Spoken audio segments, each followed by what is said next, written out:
Hi guys! Welcome sa aking mini vlog. Nandito ako sa labas na ng bahay at medyo umaambon. Naisipan kong manguha ng malunggay. Meron kami kasi dito sa aming bakuran. So, tara, samahan niyo ako. Ay, grabe. Hindi naman pala talagang madali mag voice over. Voice over is struggle talaga. Nauuna, nahuhuli. Ay, naku, ewan ko na lang. Itutuloy ko pa ba tong pag-voice over ko? O siya, sige na, asan siya. So, kailangan natin ng rescue.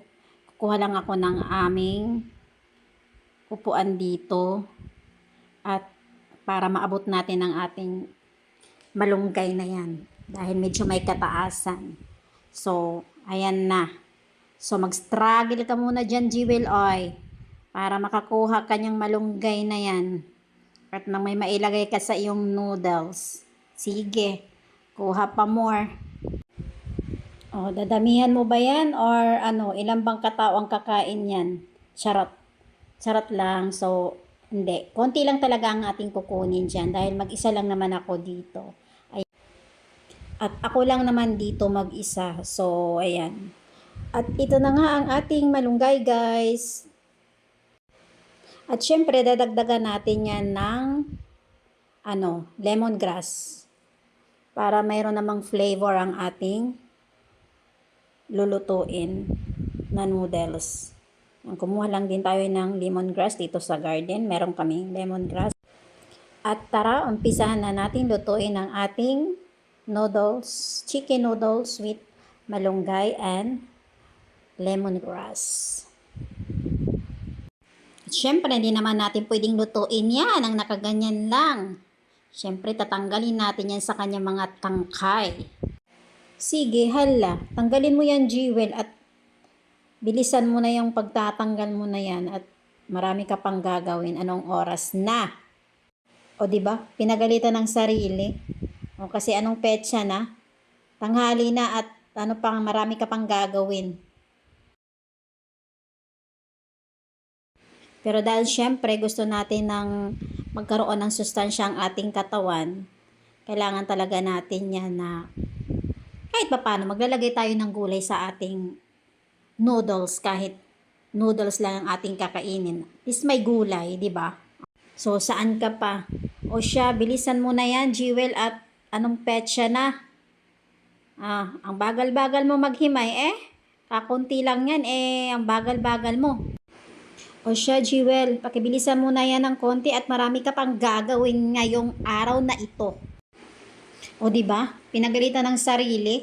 Oy, kailangan mong motivate niyan. Bilisan mo na at anong oras na? So ayan na, nahugasan na natin yan ang ating malunggay at ang ating lemongrass. So maglalagay na tayo ng tubig sa ating casserole.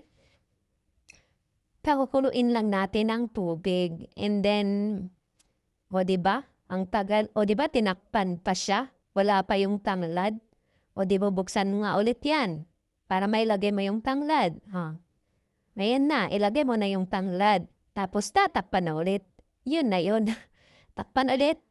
Pag kumulo, then ilalagay na natin ang ating noodles. O diba? Napaka-easy na ng ating pagluluto today. Ilalagay natin ang noodles, hahaluin natin, and then, syempre, tatakpan natin ulit, pakukuloyin natin ulit para maluto yung noodles. O diba? Ang tagal ng aking voice over. Ayan na, tumulo na nga siya. And then, isusunod na natin ang ating seasoning. And then, haluin lang natin yan ng very light. At after nyan, dili na naman yung voice over mo. Or nauuna lang.